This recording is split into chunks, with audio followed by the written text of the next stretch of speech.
Hello my dear students! Welcome back to my YouTube channel. This is me once again, Teacher Tin, your science teacher for today's vlog. Kung bago ka pa lang sa channel na ito, huwag kalimutang mag-subscribe, like, and hit the notification bell for more updates in Science 7.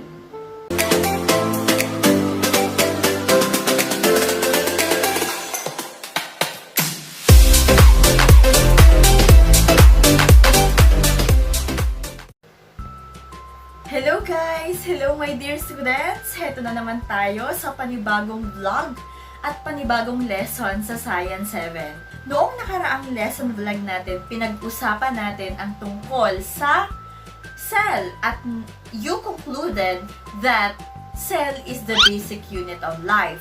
At napag-aralan nyo rin na meron tayong dalawang uri ng cell, which is the multicellular and the unicellular. Pero ano nga ba ang pagkakaiba ng dalawang yan? So sa vlog na ito, pag-uusapan naman natin ang Quarter 2, Week 5, Module 5 ng ating Science 7 nga.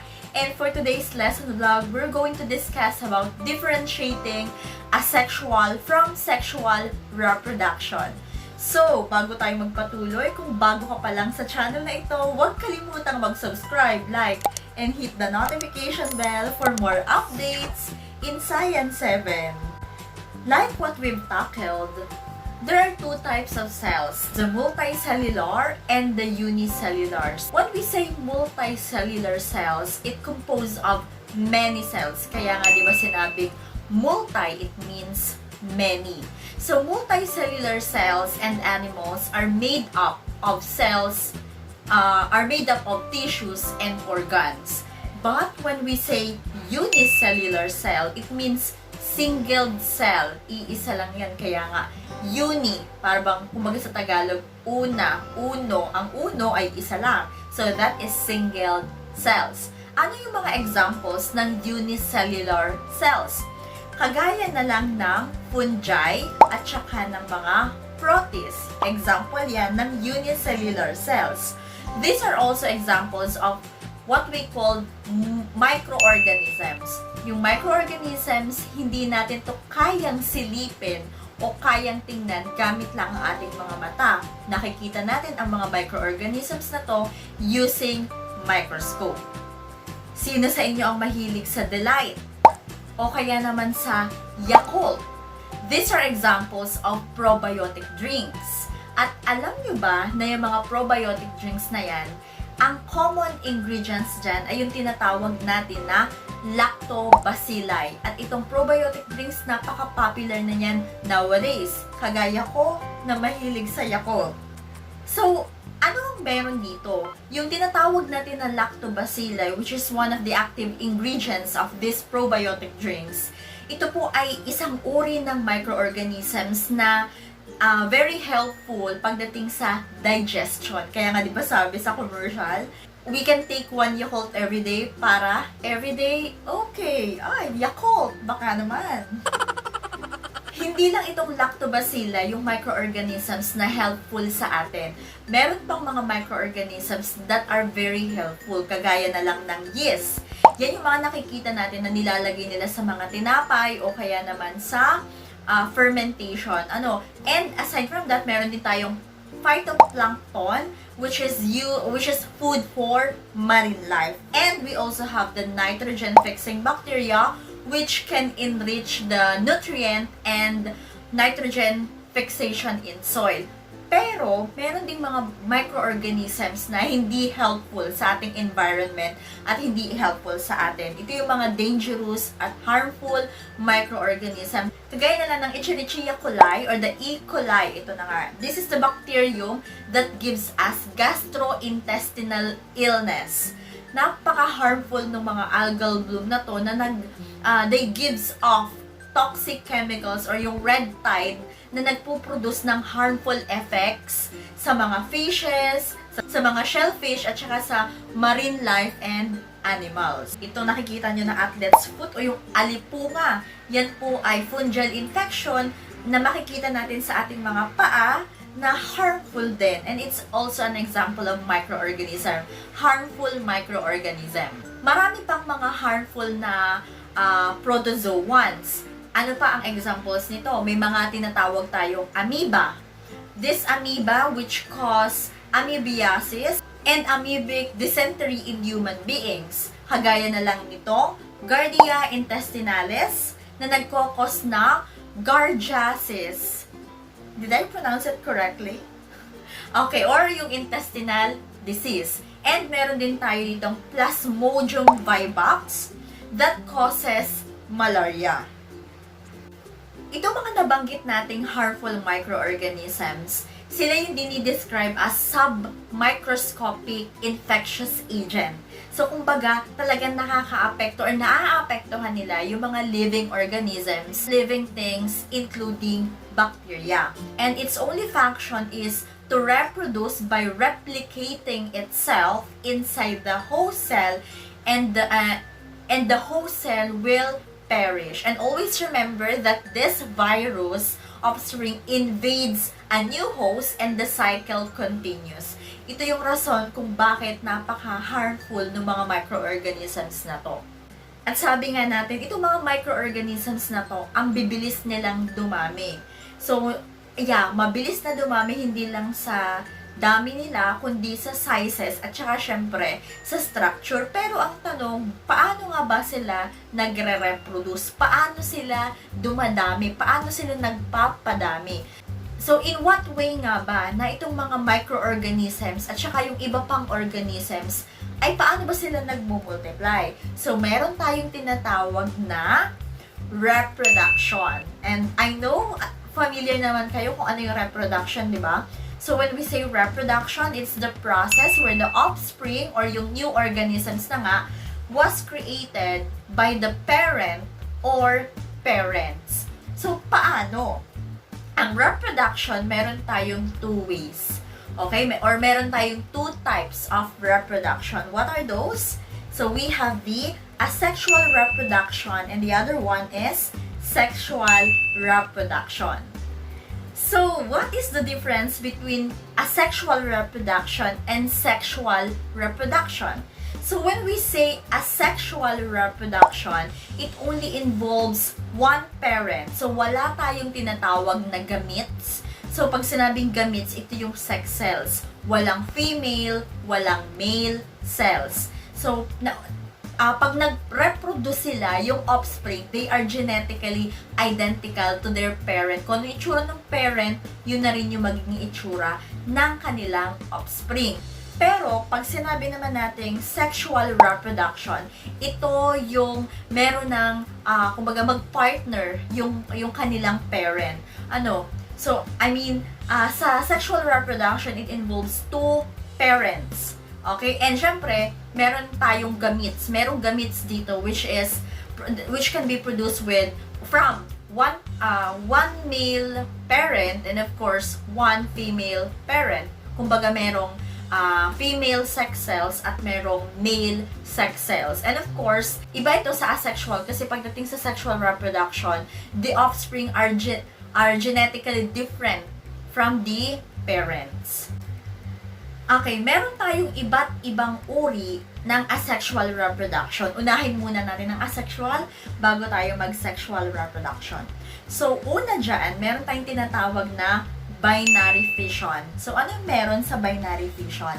So, yung mga examples, common din ng binary fission, andyan yung bacteria, amoeba, paramecium, and also the protozoa. Lahat yan ay na-produce by the binary fission. So, when we say binary fission, from the word itself, binary, ibig sabihin dalawa.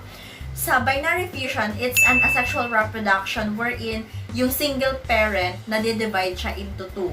So, pag na-divide siya into two, ibig sabihin nagkakaroon ng dalawang identical na daughter cell. So, parehas na parehas yan, kagaya ng parent nila. Yun yung nangyayari sa binary fission. At yun yung nangyayari sa mga bacteria. So, di ba, every time, pag nagde-divide sila, nadodoble sila ng nadodoble na katulad lang din sila. Kumbaga, nagmumultiply lang sila ng paulit-ulit ng dalawa-dalawa. Okay, now, what is the second one? We also have the spore formation. So, sa spore formation, ito yung uri ng sexual reproduction kung saan yung organisms naman ay na-reproduce by forming spores. Ano yung mga examples ng spore formation? Let's say, for example, the bread mold or fungi, yung makikita natin kapag inaamag na yung mga tinapay natin. Kapag hindi nyo agad nakain. We also have the fern. Ayan, fern yung plant na nakikita nyo minsan sa kagubatan, sa mga malapit sa ilog, or sa mga forest. Ayan, fern. And we also have the mosses. Ayan, isang uri din yan ng plant, which is yung makikita nyo naman na nakadikit sa mga batuhan, lalo na kung kayo ay nasa ilog. And we also have the third one, which is the budding. So in budding, a new organism is formed from a bud, which is an outgrowth from the parent. So kapag itong bud ay na-separate na from the parent, doon nagkakaroon ng new organism. And ang best example dito ay yeast and hydra. And of course, these are examples nga of organisms that reproduce from budding. So always remember that some buds remains attached to the parent, forming colonies, and others separate, become free-moving, and live on its own. And we also have the fourth one, which is the fragmentation. So when we say fragmentation, kaya nga fragments, so para siyang segments. Fragmentation is physically splitting the organism into segments, and these segments develop into new organisms. Yung bang parang pag pinutol nyo sila at hinati, akala nyo patay na sila, pero no, mag-form lang yan ng panibagong organism. At ang examples niyan ay worms, echinoderms, we also have the sponges, and of course, the starfishes. Yan. So, nagre-reproduce sila, dumadami sila by means of fragmentation. Okay, so meron din tayong term na regeneration or regrowth. So, medyo similar to sa fragmentation kasi para itong pag nakat mo yung part ng isang organism, nag-generate siya tapos nag-form siya ng another or ng new organism. So, when we say regeneration, okay, since it's similar to fragmentation wherein a cut part can regenerate into a new full organisms as exhibited by the sea stars. Yung regrowth or regeneration of the lost parts of an organism. So, kunwari, pero hindi ito yung yung kunwari yung lizard, pinutol mo yung paa or pinutol mo yung buntot. Hindi porket naputol yung buntot, ay mag-form na siya ng panibagong organism. So, exception to the rule yun, hindi yun ganun. The fifth one is what we call the vegetative reproduction. And from the word itself, vegetative, so tayo po ay nasa mga halaman naman. Okay, so it reproduces offspring from its vegetative organs such as pwede siyang stem, roots, or leaf. So, let's say for example, yung eyes or dimples ng mga potato. So, yan, pwede siyang dumami dahil dyan. Or, stems of strawberries. So, yan. Pag tinanim mo uli yung stems ng strawberries, dadami pa yan. O kaya naman yung ginger root. Yung sa mga luya, may makikitang parang suloy-suloy. Ayan, parang ganito. Pwede rin silang dumami kapag itinanim mo sila ng ganyan. And of course, banana plant. Okay, sige nga, i-recall ulit natin. What are the 5 types of asexual reproduction? Okay, we have the binary fission, the spore formation, the budding, fragmentation, and vegetative reproduction. Wow, very good.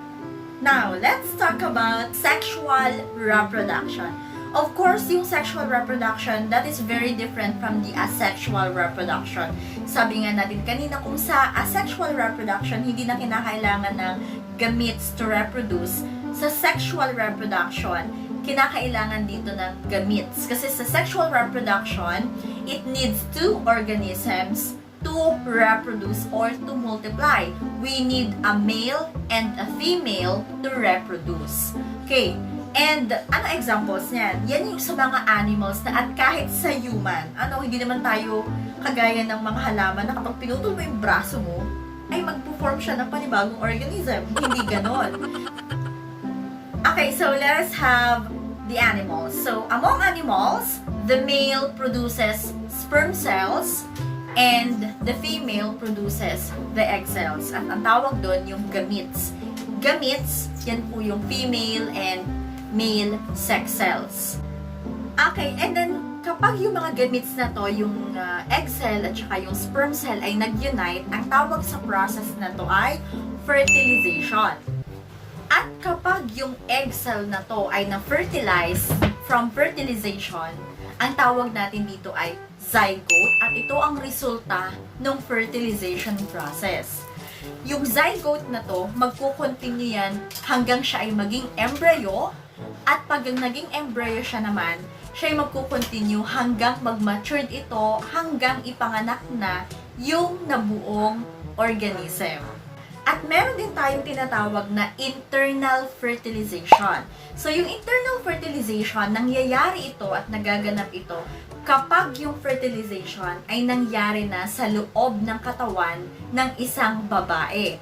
So, after the internal fertilization, merong tatlong proseso or tatlong ways, tatlong paraan para ma-develop ang isang organism. Have you ever wondered why chickens lay eggs? Ang tawag sa method nito ay oviparity. Kapag ang rooster ay na-fertilize na niya yung egg ng hen, so itong hen maglilay ng eggs na. Kapag yung hen ay naglay na ng kanyang eggs, yung unborn offspring, kukuhanin niya lahat ng nourishment niya doon sa egg yolk, which is yung part na nga siya nung isang egg. Yung hen, yung babaeng chicken, so ang gagawin niya, kung naririnig niyo yung term na nililimliman, ano sabihin nun? Ay, nililimliman na nung inahin. So, ibig sabihin nun, binibigyan niya kasi, kumbaga inaalagaan niya yung kanyang itlog, gamit, kumbaga parang nililimliman nga niya ay, the hen will take care of the eggs by giving body heat, okay, to those eggs. And then, after 21 days, the hen will hatch the eggs, and a chick is born. Marami tayong examples ng oviparous animals. Okay, kagaya na lang ng lahat ng birds which can lay eggs. And we also have the snakes, the spiders, crabs, platypus, butterflies. Those are examples of oviparous animals. And okay, so remember na kapag naman yung fertilized egg ay nanatili sa loob ng female, pero yung embryo naman ay kumukuha ng nourishment from the egg yolk, ang tawag dito ay ovoviviparity. Okay, so as the egg hatch, so the offspring continues to live inside the mother's body. So, wala itong placenta or umbilical cord. Yung offspring, siya ay na-fully develop kapag siya ay pinanganak na. And the race or the marine animals, these are the classic examples of what we call the ovoviviparous, okay? Or ovoviviparous animals. So other examples, kagaya na lang ng guppy and basking sharks. At meron din tayong tinatawag na term na viviparity. So what is viviparity? So ito naman yung kapag yung embryo ay na-develop sa loob ng katawan ng babae, pero na-receives naman nito yung nourishment ay through placenta. So, for humans, sa mga tao katulad natin, so the embryo, nade-develop siya sa katawan ng babae, di ba? And then for an average of 280 days. So, maraming familiar ni animals na alam natin na viviparous like dogs, cats, pigs, and horses. So, yun yung mga examples ng viviparous animals. And we also have the term external fertilization. Ang external fertilization naman, kabaliktaran ng internal fertilization. Ibig sabihin, kaya nga external, sa labas. Kaya naman nangyayari ang fertilization sa labas ng katawan ng babae. Kagaya na lang ng mga aquatic animals na fishes, pwede rin yung mga amphibians, yan, yung mga frogs, salamanders, and also the crustaceans. Ano examples ng crustaceans? Andyan ang crabs at saka ang shrimps. And also, some insects, kagaya ng mosquitoes and mayflies. Okay, so, when it comes to advantages of internal and external fertilization, mataas ang advantage ng internal fertilization sapagkat mas mataas yung survival rate nito kahit na medyo kokoonti naman yung mga offspring na napoproduce. Kasi yung mother, napoprotektahan nila yung mga nade-develop nilang offspring from dehydration at saka sa mga predators. So, ang advantage naman ng asexual reproduction ay maraming offspring ang maaring ma-produce, kaya lang, very susceptible sila sa mga predators. Kumbaga maraming makakalaban, maraming kaaway. So, syempre, kokoonti lang yung mga mothers na kayang protektahan yung kanilang mga maliliit na offspring. Okay, sexual reproduction, common din naman yan sa mga plants. Lalo na kung kailangan nila ng male and female gametes. So, sa mga plants, may tinatawag tayong pollen. Ito yung tinatawag natin na male gamete. At meron tayong tinatawag na ovum, which is the female gamete. The zygote develop into an embryo and eventually into fruits. And then, nade-develop naman ito from the ovary that contains seeds, which is formed from the ovum. Ang reproductive organ ng mga halaman ay ang kanilang flower. Kasi andyan yung ovum o kaya naman yung pollen. May tinatawag din tayong pollination. When we say pollination, this is the process of transferring pollen grains from the anther to the stigma. At meron din tayong tinatawag na pollinators. Yung mga pollinators, ito yung mga animals na tumutulong para magbitbit ng mga pollen grains sa ibang halaman or sa ibang bulaklak. Ano yung mga examples ng pollinators? Kagaya ng bees, ng butterflies, wasps, and small birds. So, these are the pollinators na tumutulong for sexual reproduction ng mga halaman. Okay, class. So, tandaan nyo na sa asexual reproduction, since hindi nga kinakailangan dyan ng mga gametes ng female at male sex cells, so, di ba sa asexual reproduction, iisa lang ang kanilang parent. So, usually, since isa lang yung parent nila, talagang ang nade-develop na offspring ay identical, very identical to the parent. At, na-inherit nila yung mga weaknesses ng kanilang parent. So, for instance, so let's say, for example, yung parent ay may prone pala sa disease or may dinadalang sakit yung parent na yun. So, kapag nag-develop yun, yung offspring nila, susceptible din sila sa mga diseases. And tandaan nyo na sa asexual reproduction, so yung organism ay, it may be less to develop, but the reproduction is faster. Samantalang, sa sexual reproduction naman, since meron nga tayong female and male gametes, at kinakailangan ng two parents para mag-develop ng another offspring. So, hati ang kanilang na-inherit. Kasi nga, since dalawang parents, ang naging offspring ay unique. Aside from that, kinikerry nila ng kalahati. Kalahati yung makukuha nila from one parent and yung kalahati from their another parent. And usually, nagkakaroon dito ng genetic variation. And kabaliktaran siya ng asexual reproduction. Sa sexual reproduction naman, the organism is more developed, but the reproduction is slower. Okay now, so before we end our lesson vlog today, so I will explain to you what you're going to do in your learning task for week 5. So for learning task number 1, okay, you have to match column A with column B. So, sa column A, andyan yung mga microorganism. Itatapat nyo lang ano ba ang kanyang harmful effect dito sa column B. For learning task number 2 naman, so you have to identify what type of sexual reproduction is shown in this picture. And then, magbabigay lang kayo ng maiksing explanation, description, tungkol dun sa process na tinutukoy dito sa picture na to. And, kaya-kaya sagutan.